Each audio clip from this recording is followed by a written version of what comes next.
Sí, a ver, sabíamos que veníamos a un campo muy difícil, este equipo aquí súper complicado, un equipazo, y la primera parte, pues la verdad que lo esperado, un equipo muy intenso, que tiene las cosas muy claras, pero bueno, nos ponemos 0-2 y salimos en la segunda parte valientes, intentando tener un poco más de control, que no teníamos la primera parte, y la verdad que ha salido bien. Sí, es lo que hemos hablado en el vestuario, que incluso el plan inicial no era lo que hemos hecho en la segunda parte, pero hemos visto que se podía jugar más de lo que pensábamos y es lo que hemos hecho en la segunda parte. Sí, pero también lo hemos podido perder. Yo creo que el resultado justo, un punto aquí bastante bueno. Sí, a ver, te diría que estamos sorprendidos de estar donde estamos porque el equipo, el principio de temporada fue muy complicado, no llegan los fichajes que tenían que llegar, el equipo muy justo, pero a base de trabajo hemos trabajado muchísimo.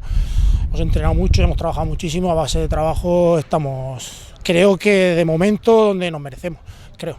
Yo muy bien, yo cumplo 39 años este año y me encuentro muy bien, a ver, la verdad yo vivo aquí ya creo que son 15 años, esto es mi casa, mi familia, aquí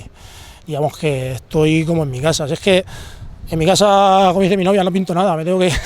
me manda al campo a entrenar porque es donde mejor estoy. Sí, como dices tú, partidazo, te diría que del año pasado fue el equipo que más me gustó, me encanta ese equipo, cómo juegan, cómo tienen las cosas tan claras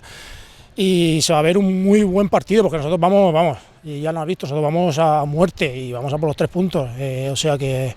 le digo a la gente que suba al campo que se va a ver fútbol muy bonito.